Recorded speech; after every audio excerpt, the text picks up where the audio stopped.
All right. What is happening, everybody? Man, thank you guys tuning in to another Power Hour. Got Cuz back. We had Bev. Bev stepped in for the Power Hour last time. She rocked it. So definitely good to have. So what's happening? Man, it's been a great week. I'm excited. I'm starting to get, it was about 3 weeks of, nothing but shenanigans mainly. And so I'm happy to be back into a regular rhythm of normal, normal life. You can have that. Yeah, it's been good. It's been a marathon for you since the last week of February. Yeah. I pretty much don't remember anything that's happened in March so far. Yeah. For you, I was talking to, they're like, God dang, Kinder's been on a run. Yeah, it was a good run. I will say I've never had quite that kind of lineup for that consecutive period of time, but it was good, man. It's been fun. I love it. I mean, it's one of the benefits of living in Puerto Rico. You get lots of visitors. So yeah, it's awesome, man. I know we were hit and miss trying to coordinate. I know Holly was working with Amber, so we're trying to nail that to get in. I'm excited to get out there, hang around the golf cart, hang with you boys.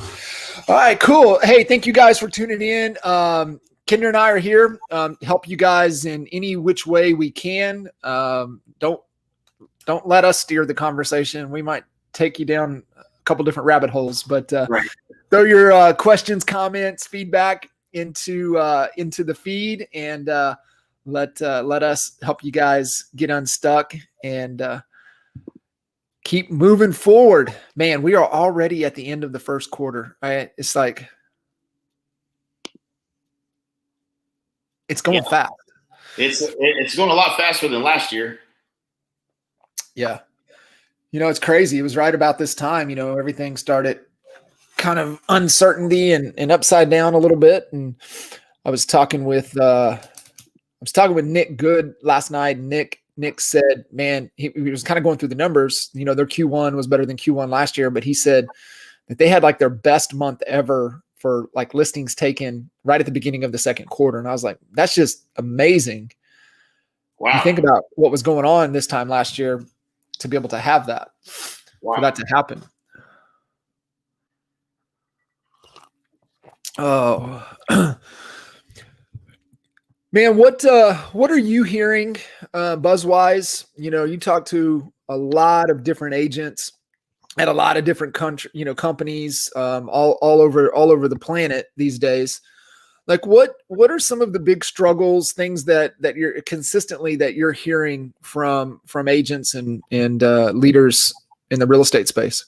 Man, it's real simple. 100%. Number one problem right now is lack of inventory.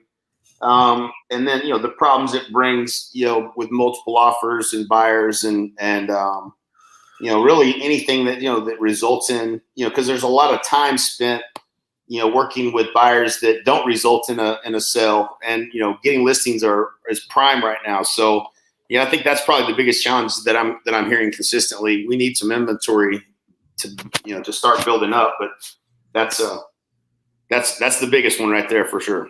Yeah. Had Mr. Alex on Expert Mentors last week, and he really, went into that, and, it's been kind of consistent across the board. Is like, you take all your energy and effort and focus on sellers. And, he did say, hey, if you are going to work with buyers, get up in the higher price points. Yeah. Get up in the higher price points. And same thing, right? Being a little more strategic in your efforts. Steve and Kelly McCarthy yesterday, right? They just double-ended it's total like a 1.6 and a 1.4, which is, their average in their market is 350.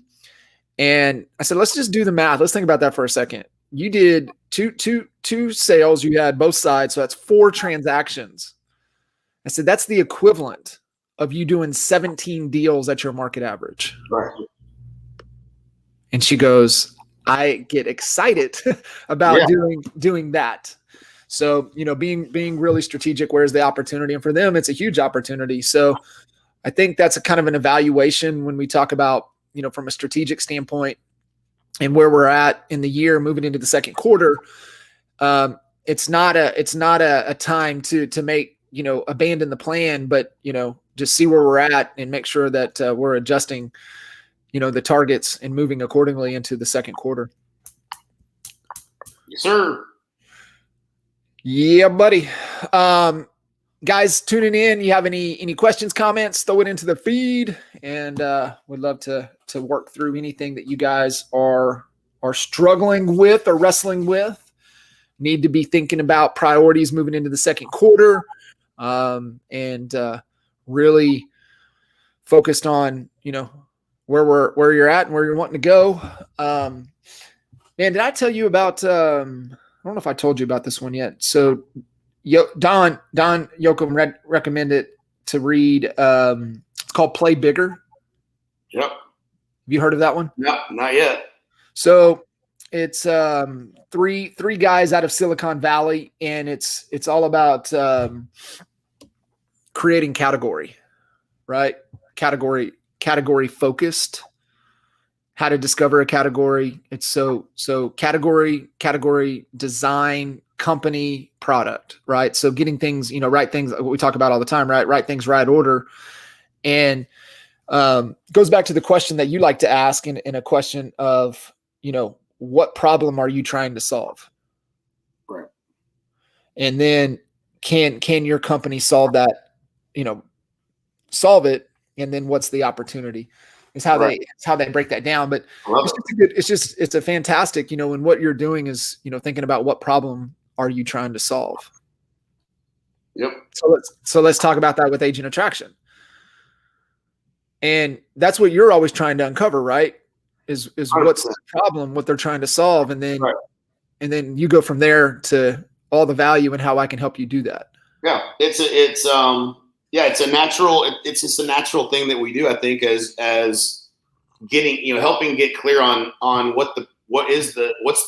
where are you now? Where are you trying to go? What's the biggest hurdle in the way of getting there? And if we can help you get clear on what that is, then we can start talking about what are all the ways that you can solve that problem. Right. And so, I had a call yesterday with an amazing call. She's very successful, and she's growing extremely fast, and she's sharp as a tack.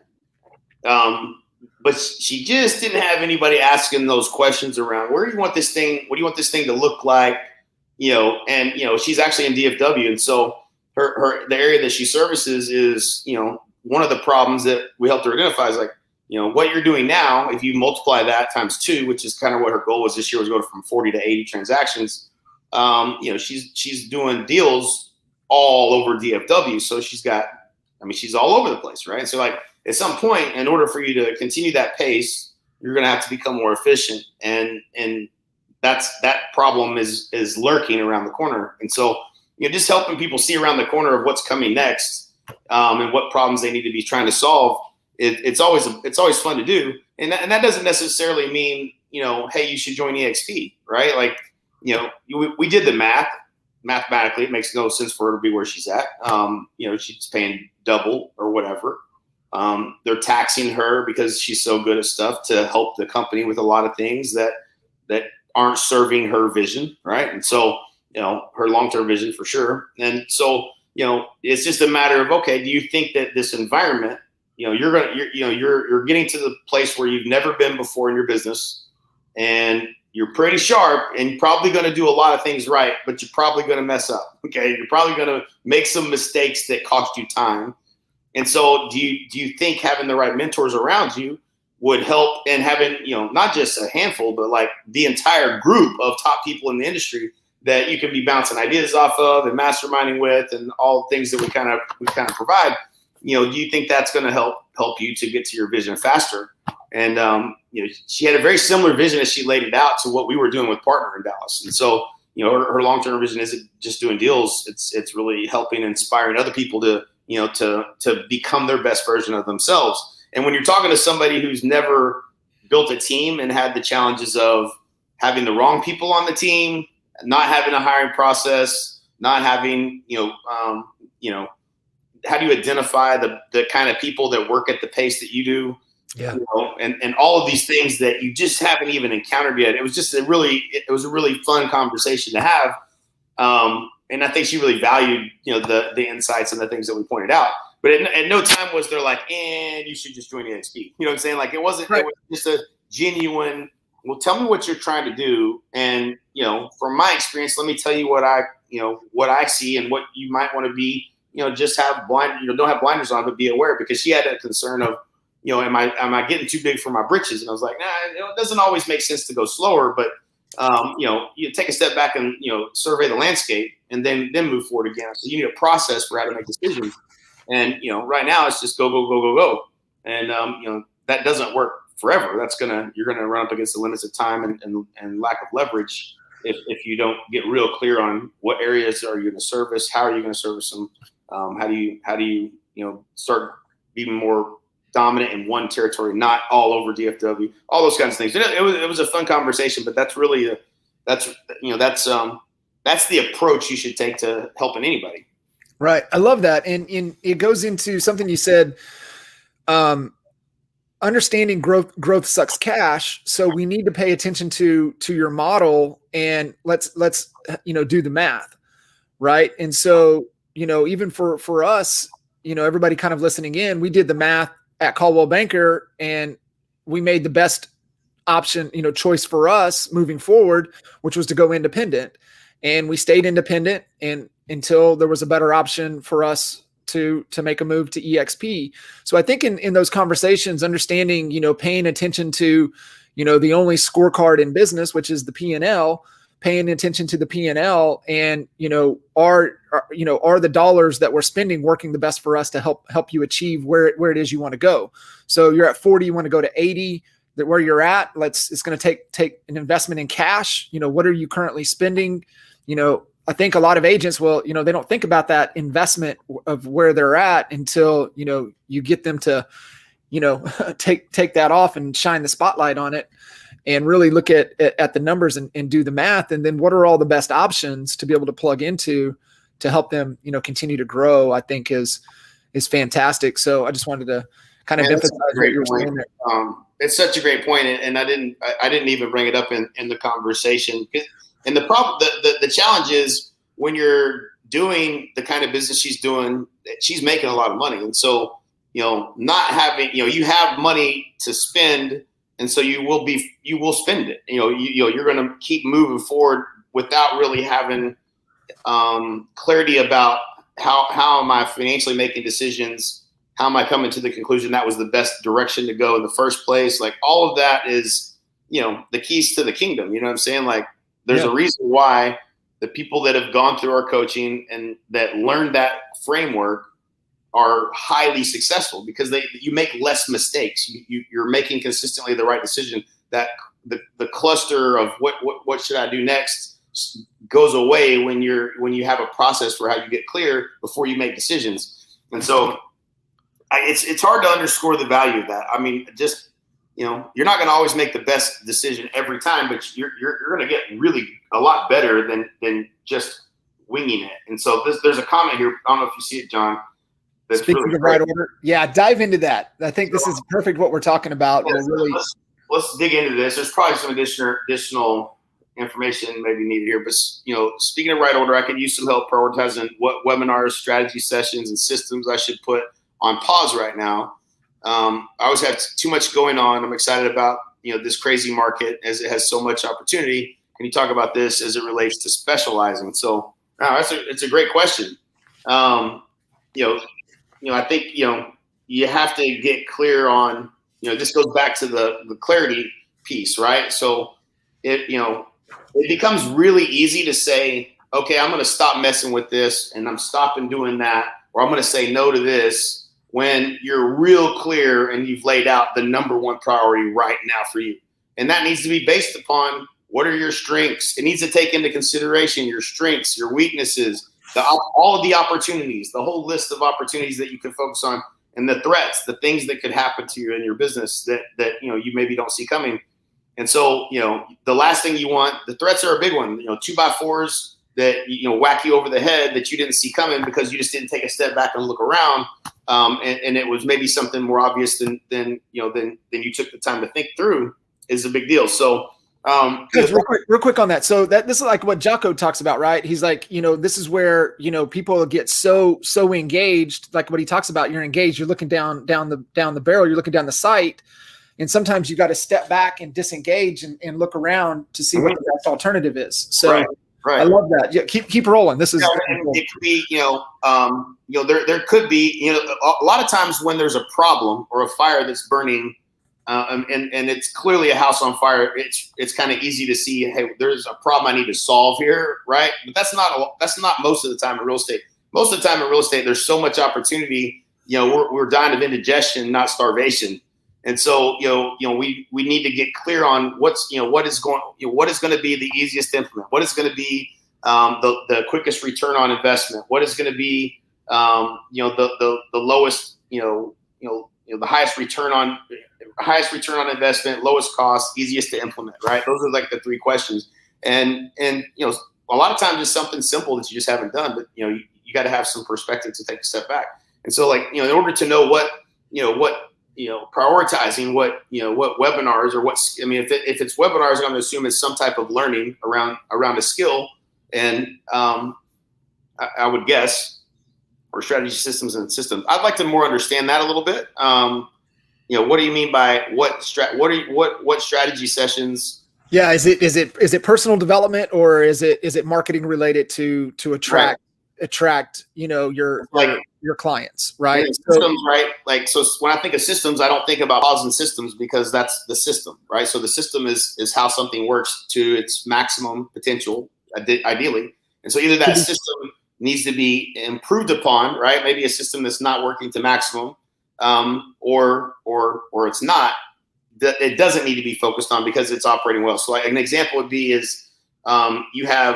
let's say you have 200 past clients and you have a system in place for communicating with them in multiple ways that results in X number of referrals per year, or a referral ratio of, 20 referrals out of your 200 referrals every year. That if that's operating pretty efficient at that percentage. And so, if that's operating at that percentage, I would say you don't need to go improve upon that. You don't need to go add a bunch of things to that because you'll get marginally more referrals if you just improve that system. So that system is in place and it's working fine. Not an opportunity, not a problem, right? And so now let's look at other areas of the business. Where do we want to focus? So it's just too much time learning about marketing strategies. I implement as well. Systems are pretty solid. So learning about marketing strategies, I think it's one of those things that, it's one of the highest return on investment things you can do in the business, right? Is how do I spend a couple $100 and I guess my question would be is, okay, well, so if you're learning about them, it says, and you're the one implementing them, if you have a ton of opportunities to lead generate, and you're not even able to get to the implementation of it, then there's probably a key hire or somebody with the skill set that you need to find that can do that, so that you can have somebody that's implementing instead of you being the implementer, right? And so that might be the opportunity that needs to be focused on. And in real estate, man, it's easy to spend a bunch of time doing things, but if there's that, and then there's are you even calling all the leads that you're getting currently? Or are you staying on top of that, right? Right. So where is that biggest opportunity, right? So if you could teach someone, say, hey, watch this webinar and implement this strategy, and they went and implemented it, and you just called the leads, how much, what would the result of that look like? And kind of define that. You're like, all right, well, I'm watching all these things. If I had someone else watch them and implement them, and it wasn't me, and I wasn't the bottleneck, what do I predict the result of that would be? Well, I would close X number of deals, or whatever the numbers, play out to be. Yep. But try to get clear on that, because that's what we're always trying to do. It's like, all right, I'm going to spend $500 on leads, and I'm going to spend $1,500 on someone that, I pay to help me just to execute building this stuff out or whatever. And then what is my expected return on investment of that over what period of time? And, have some basis for your assumptions. Don't just make them up out of nowhere, but have some basis for the assumption and say, okay, is this the biggest opportunity that I have right now? Okay, now let me look at the next opportunity and evaluate, what other thing I could have. So I'm going to keep being the implementer and somebody else is going to call the leads or whatever, right? Like all the different, things that are opportunities and paths for you to go down. But once you get clear and be like, this is number one, this one's number one. I believe this one's number one. Then, lay out the plan to execute that and then execute it. Like that's the key. Yeah, absolutely. And giving us a little more context there, and you nailed it. It's a who. This person has a who problem. They don't have, and that's where I see agents are so slow at making that move. Right. And it goes back to, they try to figure out how to solve the problem instead of saying, who do we need to get to help us? Right. That's going to be able to identify that. And so really, really focused on that more so than trying to figure out how, figure out who. And then, man, I'm telling you guys, make sure your systems are solid. If your business has been built on past clients and referrals and you're communicating to your database, make sure those systems are solid, because that's a great oil well you want pumping for you. And then, because I mean, it's becoming even what I've seen, because across the country, is that those that have really strong relationships, have mind share in the marketplace, are the ones that are thriving right now. And so, make sure that you don't lose sight of what's already working, because a lot of agents do that. They get some things that are working really, really well, and then they abandon it. Yep. Well, I mean, we've been guilty of that just like everybody else. So make sure that those systems are solid and that's kind of working well. And then I would say 100% of everybody's listening in's sales and marketing efforts have got to be towards sellers. 100%. Yep. Everything. Yep. That's such a good point, John. Don't make the mistake of thinking that you have a system in place. If you go to start working on this new pillar, and then the things that you were doing that drove revenue in this pillar stop happening, then, you didn't have an oil well, right? Or, you have to get some other things off your plate so that you can do, both of the activities that you have been doing. Otherwise, you're trying to trade off one for another. And, to a certain extent, referral systems are, you kind of think that they're always you think that you're doing a really good job, because people do keep they're still coming back to you. Like our referral percentage was, I think before Jay Abraham, was 20% or 22%. And then we got it up to 50%. And so there was an opportunity there, because we weren't doing a lot. We were getting referrals. So it wasn't like people weren't referring us, and we were getting past clients to come back, but we had no systems in place, right? Like we had, yeah. Right. And so there may be opportunity there, or maybe there's not, but don't make the mistake of stopping doing one thing and going to do another. And I see that happen an awful lot. And he made, another comment here on, making the leap from most of your work coming from past clients and referrals to, accessing the people that don't know, like and trust you in the marketplace. So, what really needs to be, developed is, and I think the reason why most everybody that I've ever talked to agrees with this is, when your business is mostly coming from past client and referral, it's great, because they already know, like, and trust you. They already you come kind of pre-sold on you. And so you don't really have to even improve your skill set of conveying your value proposition to win that business. So, but it's not very predictable, right? So you don't know how many deals you're going to close. You can kind of guess, but you never really know. So you're 90 days out, you're like, how many deals am I going to get from referrals and past clients? I don't really know. Right. And so, that's a challenge. And the only way to make it your business more predictable is to learn how to access new customers that don't already know, like, and trust you in the marketplace, and win that business. And so, that can be done through a number of different avenues.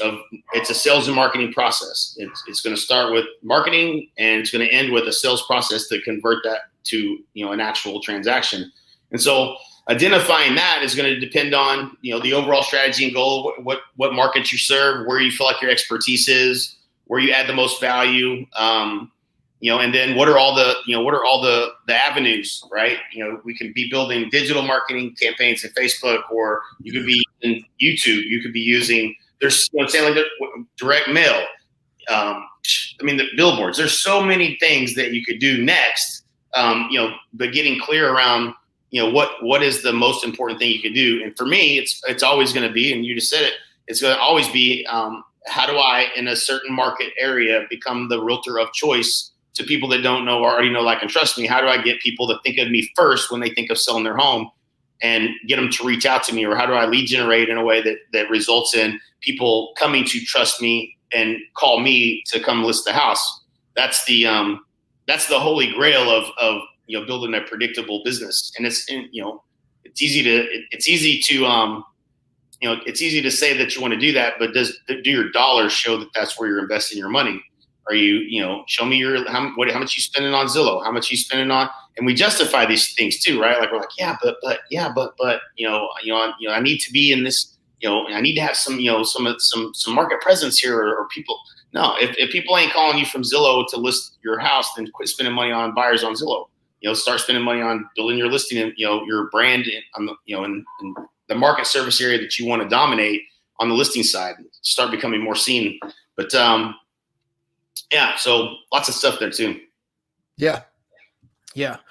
And the first question from up top, how long we kind of anticipating going to see. I don't know. Wish we had that crystal ball, but a lot of supply and demand, right?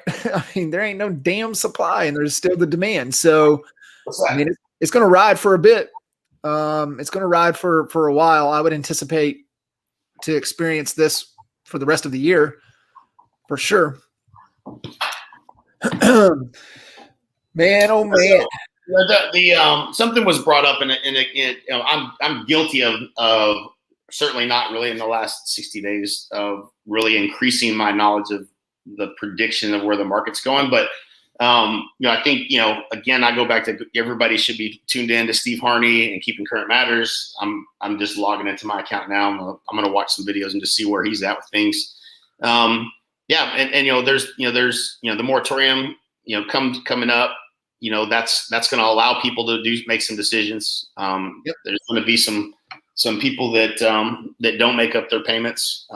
So that part of the business will start to build a shadow inventory. But there, I don't know how long it's going to last. I can't believe it's lasted this long. I still don't fully understand how we have this much pent up demand for housing outside of the wackiness of last year and people being able to move and not have, it's just crazy. Everywhere in the damn country is so undersupplied. And when this generally happens, building homes starts to increase, and they start to build some inventory, but it takes a little while. So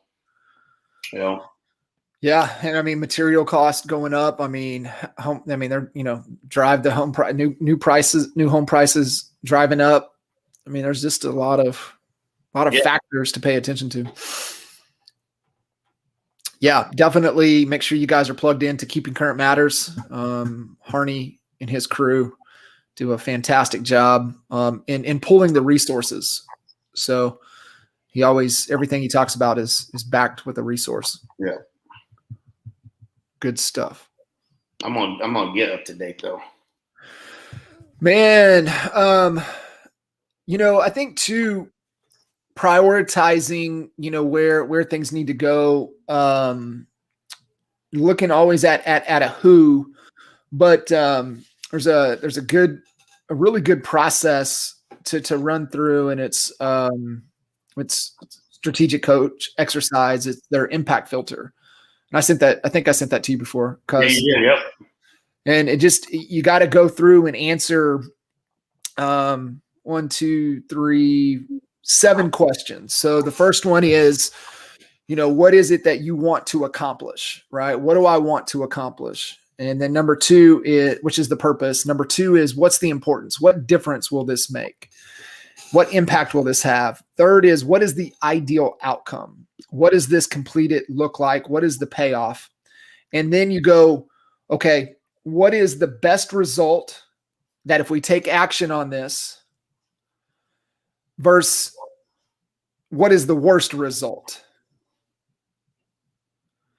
And then third will be, what is the success criteria? What has to be true for this project? What must be true for this to happen? So, man, those are so good, because if you really break that down and you took a strategy that we talked about for getting listings, right? Like, and all the things that have to, because the problem with jumping off this call saying, okay, I'm going to go do this and move in this direction is, if you don't answer all of those questions, then you're probably going to mess it up, right? Like, yep. You're probably not going to have, what has to be true in order for it to be successful is the message to market has to be right.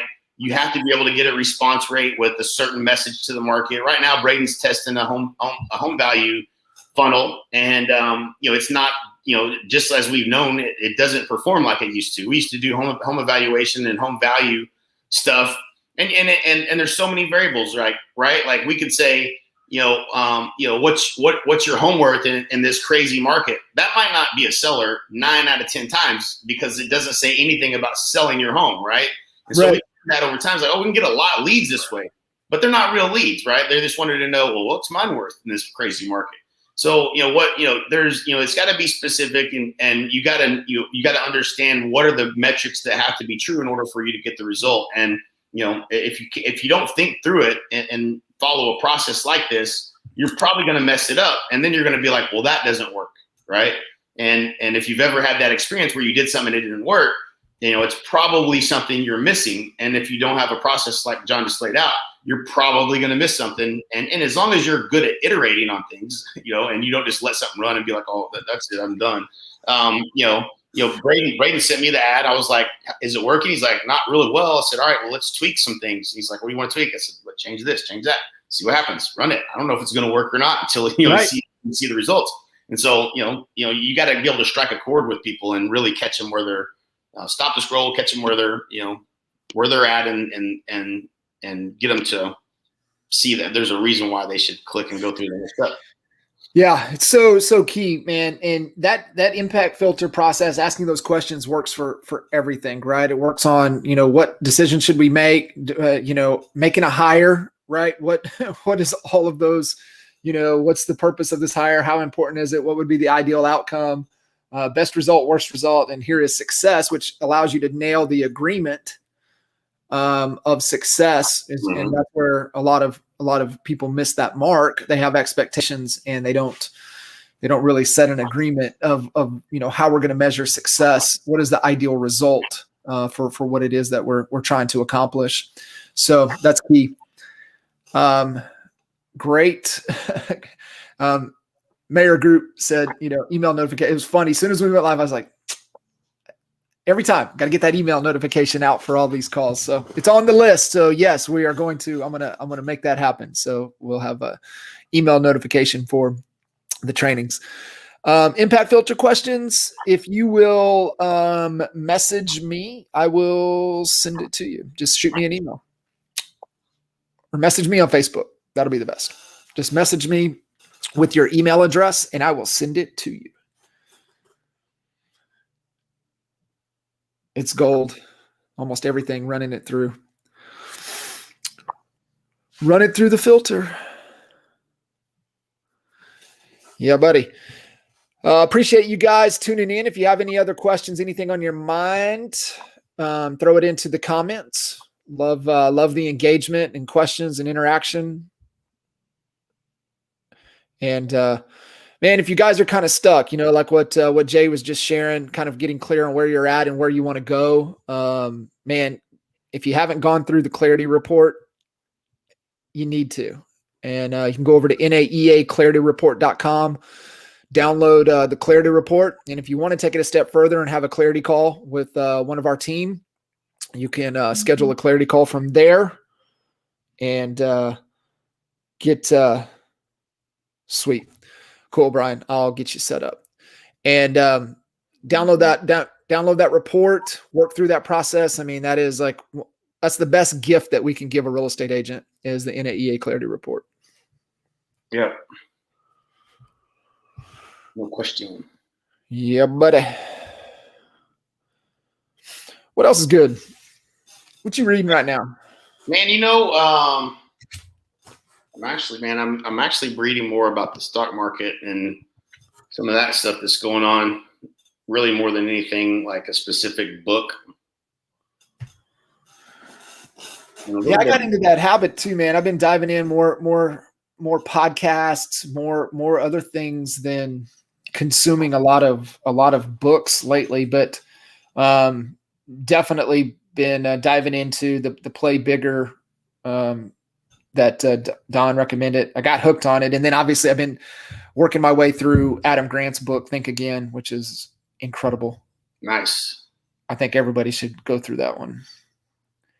Just challenges our thinking, right? And some of the mental tools that we've developed over the years to help in pursuit of more accurate thought, right? Even going back to Napoleon Hill and the laws of success, and focusing on the law of accurate thought, and having those tools to be able to trigger, right? One of my favorite tools, and that I see a lot of people miss, is what else could it mean, right? Mm. Hey, that person's not getting back to me. They must be pissed at me. Like, no, what else could it mean? Right? Right. It's like, hey, Jay hasn't got back to me. I was like, well, what else could it mean? Jay has had a revolving door at his house for the last 3 weeks. What else could it mean? Yeah. And so it's a great tool to have. And that book, Think Again, gives a lot of tools. And, it's cool with somebody like even Adam Grant's, his mind, how even the things going through that process and writing that book, how he was wrong in his thinking. So having somebody like that's at that level of his thinking to be able to realize, some inaccurate ways of thinking. It breaks down. Green Lights was the last book that I finished. I think I finished that a month ago. So, yeah, Green Lights. Was it pretty good? It was really good. Really good. Yeah. And somewhat entertaining. He was on, what was he on? Oh, he was on, I think he was maybe on Rogan. He was on Rogan's podcast right when the book was getting ready to launch. And just listening to him talk about some points of it. That was a fun conversation, those two. Heck yeah. Hey, did you listen to, you need to listen to, go back and a couple weeks ago, Rogan had, he's my favorite UFC fighter right now. He's number 2, the heavyweight that, oh shoot, man, he cracks me up. He's so freaking funny. Most knockouts in UFC heavyweight history. It's not Francis Ngannou, is it? No. No. He's fighting Stipe next weekend. Yeah. God dang it, what's his dang name? He's so funny. He lives in Houston. Man, gonna make me look it up. Derrick Lewis. Oh yeah. Derrick Lewis, man.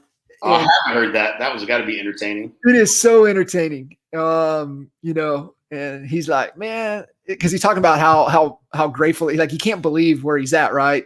Prison and, come from LA, Louisiana, prison, to be able to, he just like the cars, the house, the kids, and he's just like, he goes, man, I don't need to drink or smoke anymore because I'm high every day, high on life.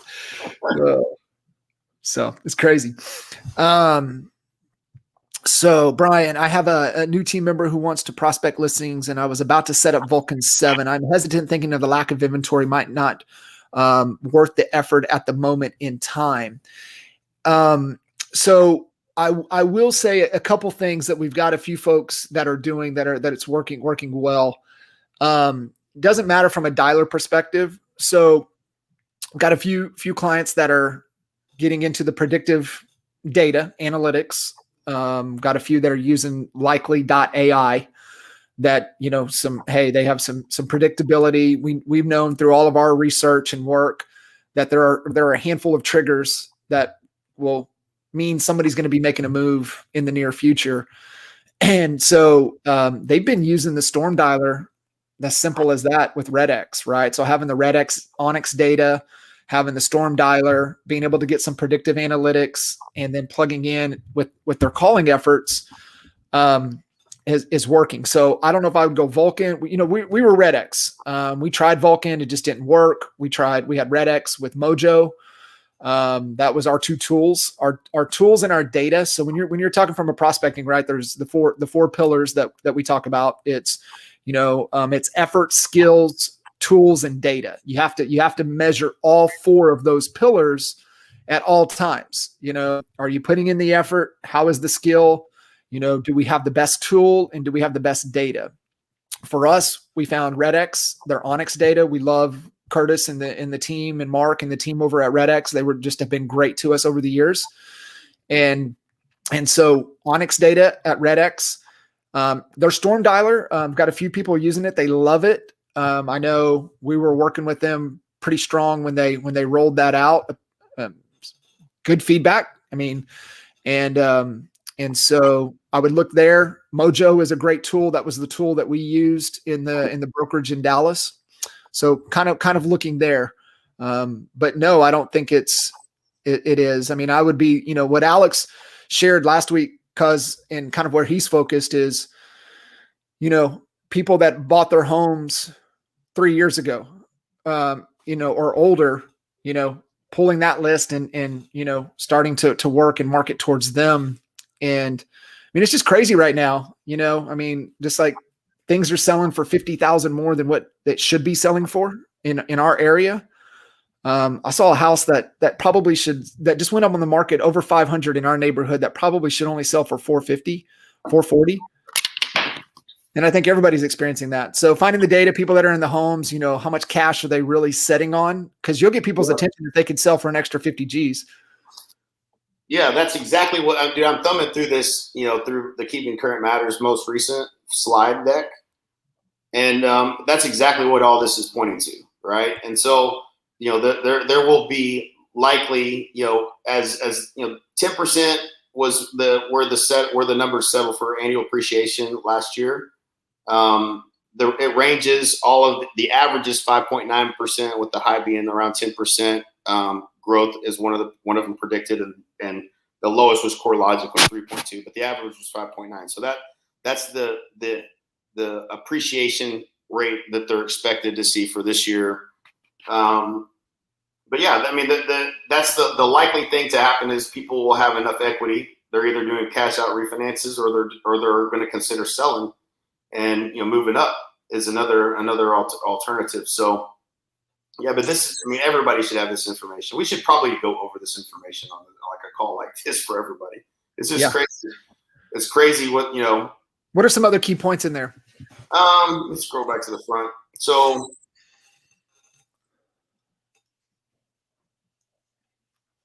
he goes over forbearances.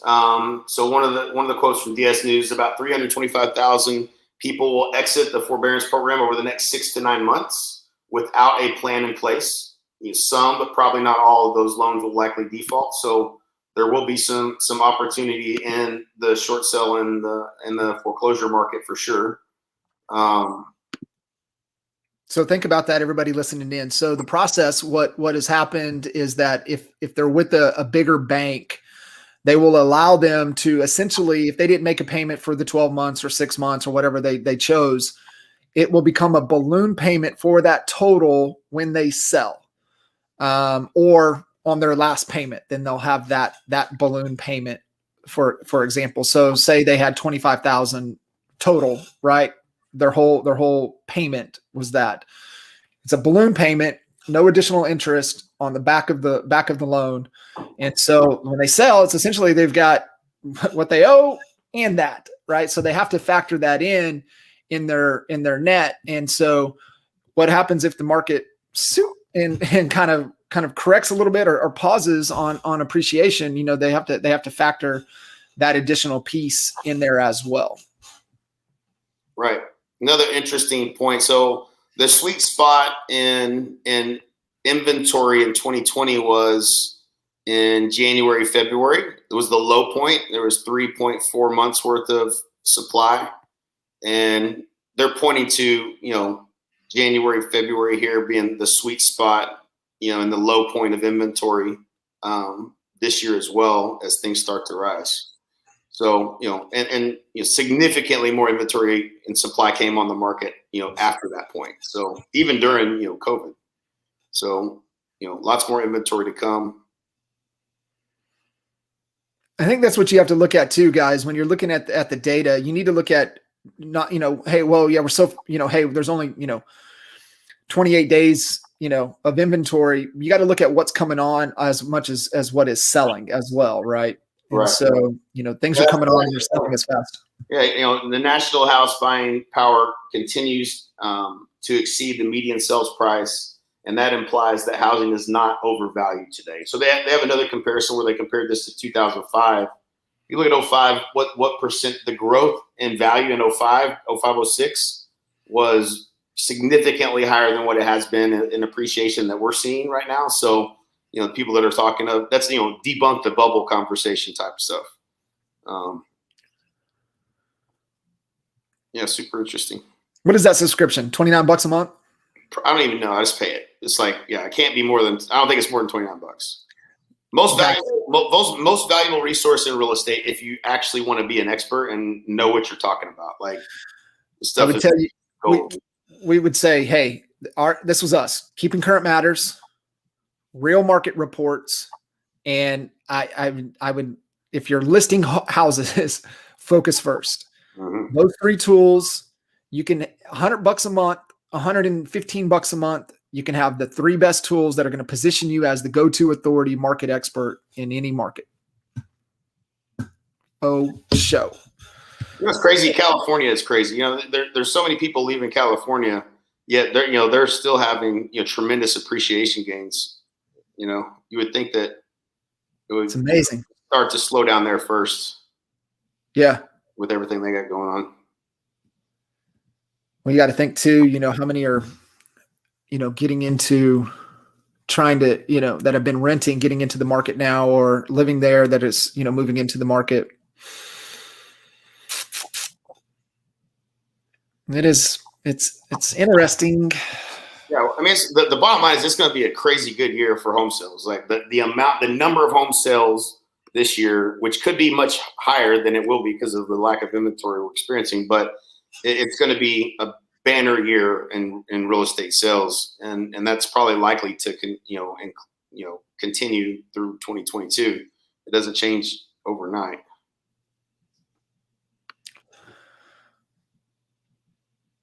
Boom, love it. Cool, man. Good stuff. Cool. All right, guys. Well, appreciate y'all jumping in, and Brian, hopefully that was a little helpful. What I would also recommend, if you guys didn't catch the Expert Mentors with Alex last week, man, it is a must watch. I will say that he just breaks down, the 7 key things that we need to be focused on in today's market, and what we need to be doing and not doing. And I think that's goes back to what Jay was talking about, right? What are we doing that we need to keep doing? What are we doing that we need to stop doing? And what are we not doing that we need to start doing? And we base that upon the strengths, weaknesses, opportunities, and threats that we have within our business. Lowest cost, easiest to implement, fastest return. Everything has a cash conversion cycle, and understanding what it's going to take before, those efforts are, putting dollars back into the account. Yep. Boom, Kathy. Yep, absolutely. We'll do. All right, guys. Appreciate y'all. Keep getting after it, and we'll catch you guys on the next episode.